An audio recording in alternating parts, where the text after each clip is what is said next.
Hi everyone, my name is Suzanne Cups. I'm the executive chef of a restaurant called 232 Bleecker.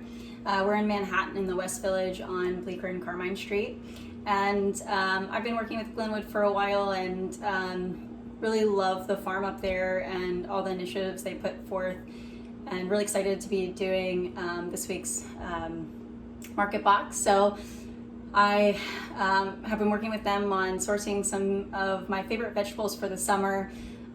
We're gonna make a summer squash cavatelli pasta and also a strawberry-rhubarb galette. Now, desserts aren't normally my strong suit in terms of cooking, but I've been spending a lot of time at home, of course, as you guys have too, during this coronavirus, and have really had some fun making some desserts. So the strawberry-rhubarb galette is one of my favorites. I thought we could make that together. So we're gonna start off with making the pasta first.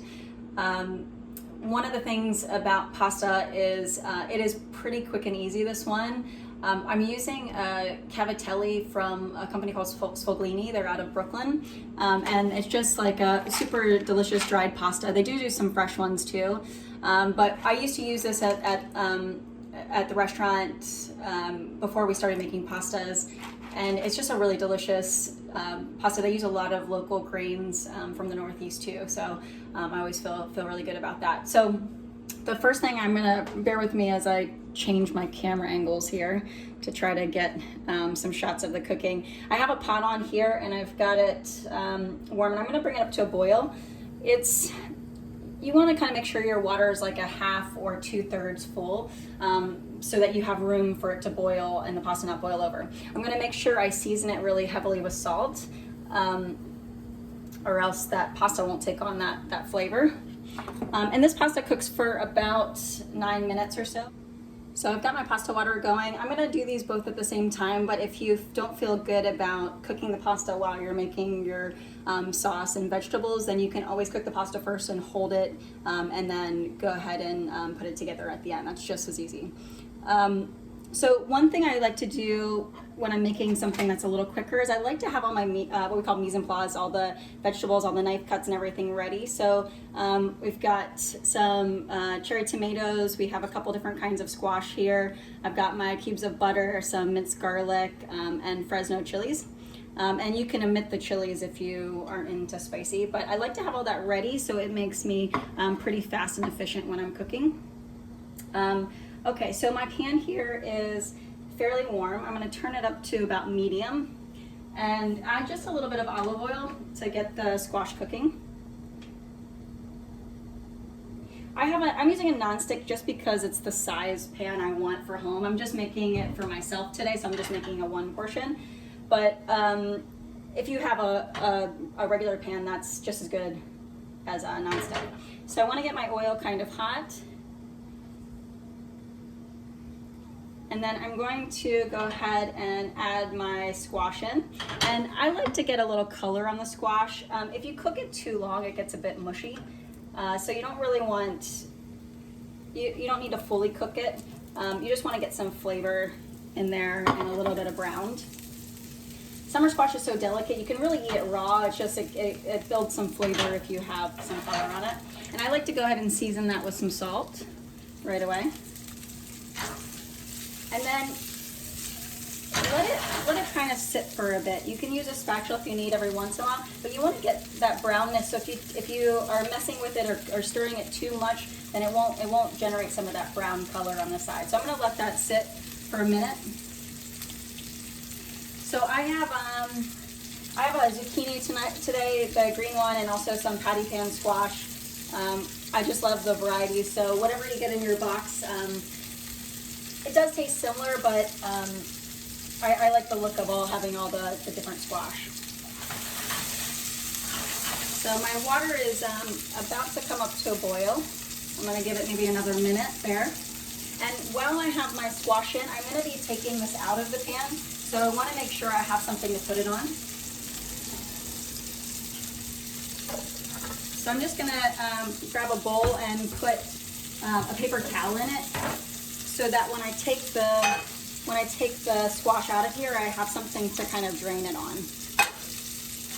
And you can stir it or flip it however you like to go. but you can see it's already developing some color. And it depends how small you cut it. So if you cut it really thin, it's going to cook very quickly. If you cut it a little thicker, it might take just a bit longer. All right, so in the back, my water is up to a boil. So I'm going to drop my pasta in there. And on the Sfoglini says that it cooks for about 9 minutes. I think, you know, it depends how fast your water is going, how much pasta you have in there. It could take anywhere from 9 to 12 minutes to cook. So again, let's take a look. So I've got some nice color on my squash there. For me, I like it to have that bite, so I don't want to actually cook it too much longer than this, because I like a little texture in my pasta. So I'm going to take this out, and I'm just going to take the whole thing and drain it on the oil and everything. And I'm going to start with fresh oil here. So I'm just going to stir this pasta once, make sure it's not sticking to the bottom. All right, I'm going to add just a little bit more oil, and we're going to start with the cherry tomatoes. So tomatoes, I like this kind of sauce for a summer preparation rather than just like a canned tomato sauce. I think it's fresh, and there's so many beautiful tomatoes all summer in this area. So sometimes, so I wash my tomatoes earlier and let them dry. If you have some water on it, they might kind of pop a bit. So it's better to dry them off so you don't have that splatter. And I'm just gonna put those tomatoes in. I have them whole with the skins on and everything. And I'm gonna season with a little salt. I like to season with salt kind of in every step. Not to make something salty, but to make sure that each part of the dish is seasoned. And I'm gonna let these tomatoes kind of cook and blister for a couple minutes. Again, if the tomatoes are bigger and you want to cut them in half, that's totally fine too. These are small enough that I can just kind of keep them whole, and they'll slowly release their juices as they go. My pasta is doing well over here. Now another thing in this recipe, I have that you can use either chicken stock or you can use pasta water if you want to make it vegetarian or if you don't have chicken stock. Either is fine. So I'm just going to show you. You can see there's a little color on those tomatoes now. I'm going to turn my heat down just a touch, and I'm going to just take a little bit of this pasta water. It's flavorful. It has like some starch in it. So I'm going to take a little of this for later, so I don't forget and throw it all out. So I can use this in my sauce. All right. So my tomatoes are pretty thin-skinned, which happens a lot. So they're already kind of blistering. So I'm going to go ahead and turn my heat down because I'm going to add my garlic next. And what you don't want to do is burn your garlic or your chili. So I have just kind of chili rings of Fresno, but you can do, you can mince it if you don't want as much, or you can leave it out, or you can use a dried chili. So now that my pan is kind of cooling a little bit, I'm going to put in that garlic and Fresno. And here's, again, because it's cut smaller, I want to make sure it doesn't burn. So I'm going to either use a spatula or a spoon or something, and I'm going to stir it. And this is going to cook fast. It's really fragrant. I can smell it a ton right now. I don't really need to cook this a ton. So what I don't want to do is let it burn. So I'm going to go ahead here and add my butter. So I add the butter first. If I add water to this, it kind of splatters and reduces. But if I add the butter, I can kind of cool the pan down just a touch. And then I can add my pasta water here. And now I just want to slowly reduce this to make like a nice thick sauce.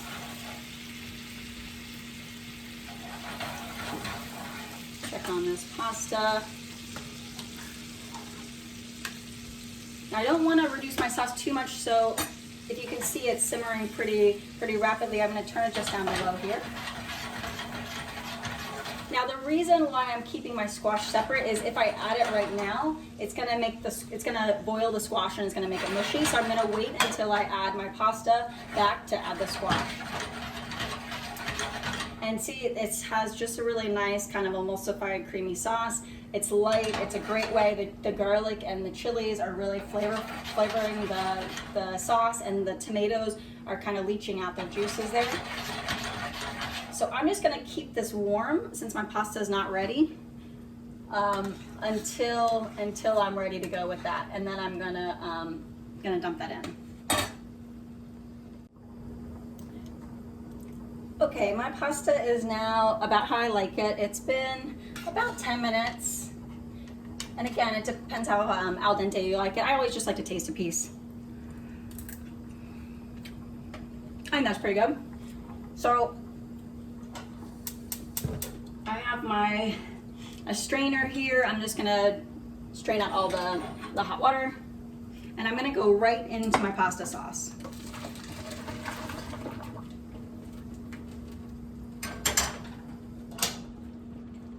So I'm gonna get that back to simmer. I'm gonna go right with this guy in, and then I'm gonna add my squash. Now everything I seasoned along the way, but you definitely want to taste and adjust how you like it. I like that just like really, just a little sauce to coat. If you want it thicker, you can add just a little bit more butter. The Parmesan is going to help it too. So I'm going to go with, I'm going to put a little pepper in mine, black pepper here, and then I'm going to go right in with the Parmesan just to, again, kind of thicken that sauce a bit.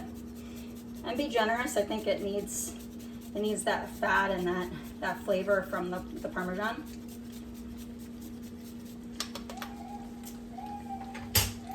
And I'm going to give it a toss. And that looks good to me.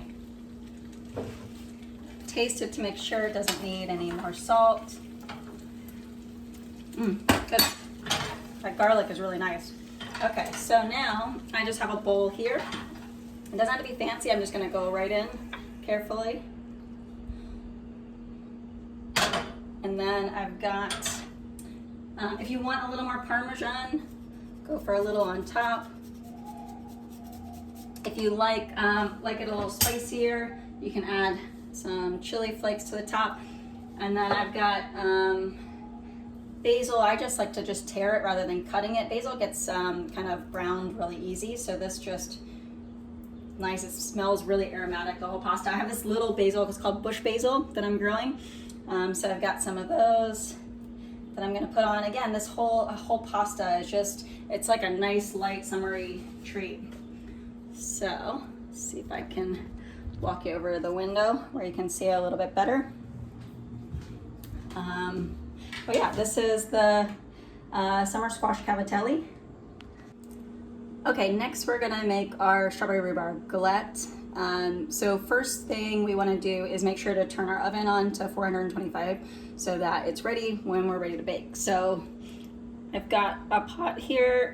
You can do one with lower sides if that's what you have, but this one works pretty well so I can stir. And I have my rhubarb cut up, just kind of like cut thinly like you would celery, and I've got some minced ginger that I put in there together, and I'm just gonna add that to the pot. It doesn't have to be hot yet. I have a 1/4 cup of sugar that I'm gonna add, and I'm gonna do an 1/8 cup of water. Water just kind of helps get it going so that sugar doesn't burn. And the reason I'm adding my rhubarb first is it's just a little heartier than the strawberries, so I want to try to cook this down first. So I'm just melting the sugar at the beginning, and then I'm going to give this maybe about 5 minutes or so until it starts to soften. I can already smell the ginger immediately. So I'm sure a lot of people have had strawberry rhubarb together.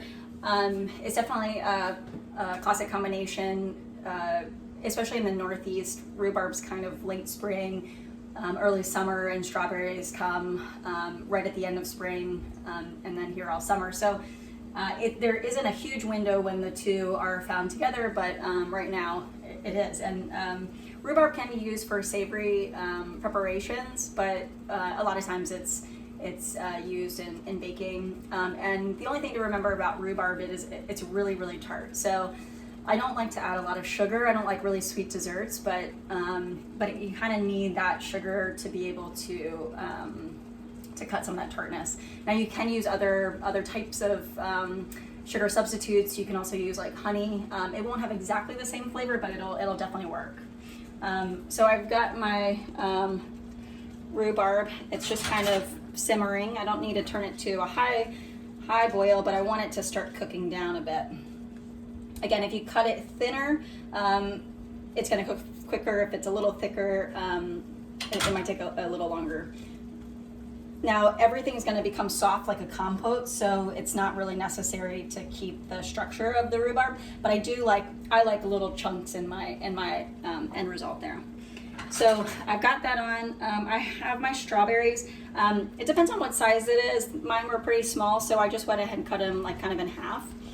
These are called TriStar strawberries, and we get them from a farm, Mountain Sweet Berry, and they're called TriStar because they are here for 3 different seasons. So they come in the end of spring, they're here for summer, and at the beginning of fall, which is pretty awesome. They're super sweet, and I always can tell like a market strawberry because it's like red on the inside and not white, like a lot of the commercially grown ones.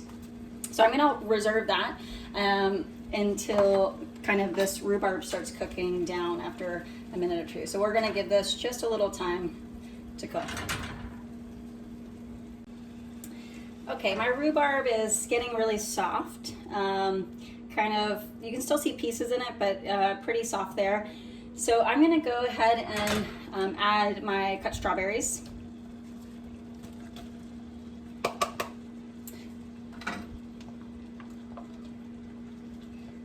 And then the juice of half a lemon.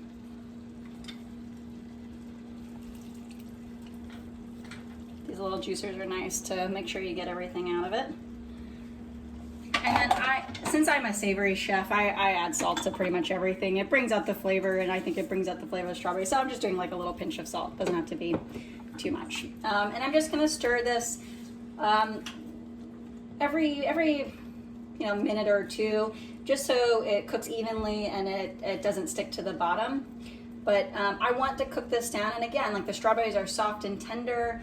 I want it to be a little chunky, so I'm gonna let this go for maybe about 15 minutes, just until it makes like that compote, like a really thick kind of jam.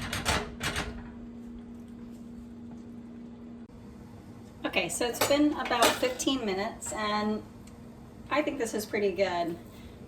I like the look of it, tastes good, and I like it to have a little chunkiness. Everything's cooked. So again, I think the key is just like give it a taste. And you want it to be just a little thick too, so that when it sits on the pie crust, it's not too runny. So now I have the pie crust here, and again, you can make your own. I have a recipe, or you can really easily buy too at the store. Every grocery store has it. So when you have your flat dough, make sure it stays cold. So you want to keep it in the fridge while you're making the compote. You just want to kind of fold it over, and it should look a little rustic.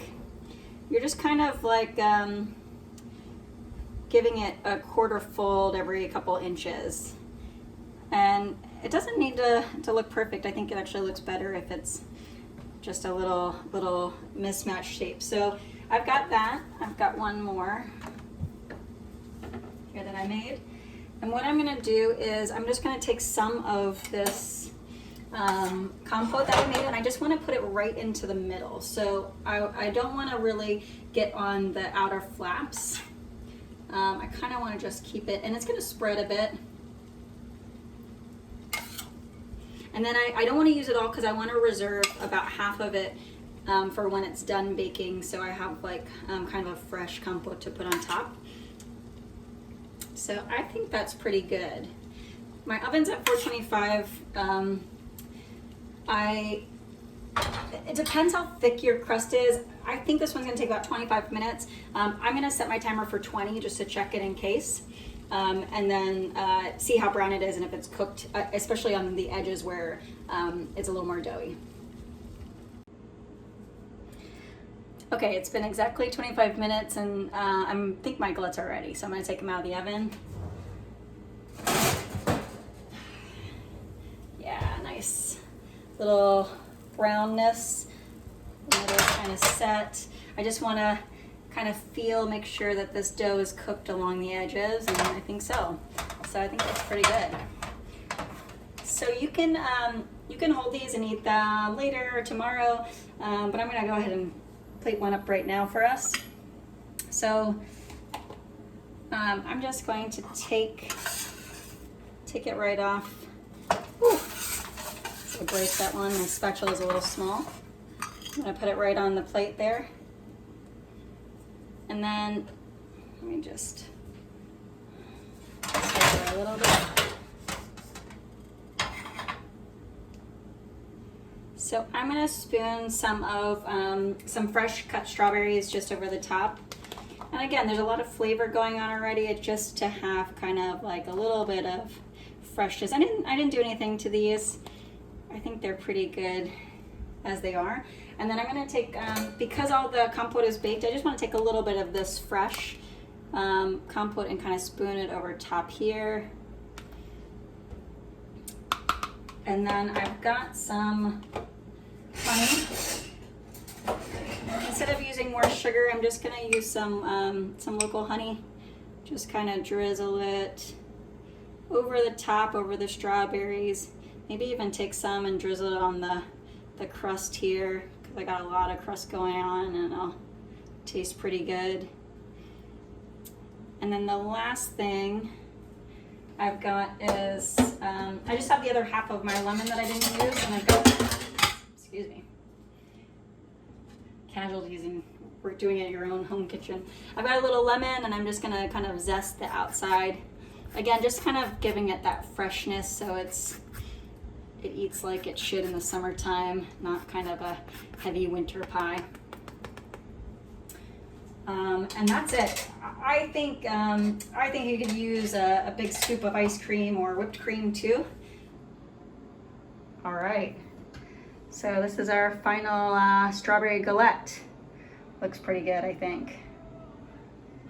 I'm gonna eat this right now. Again, my name is Suzanne Cups. Thanks so much for joining me to cook some summery dishes. I hope you guys have fun doing it at home, and please, when you're in the city, in a couple months we'll be open, and love to have you at 232 Bleecker. So thanks, see ya.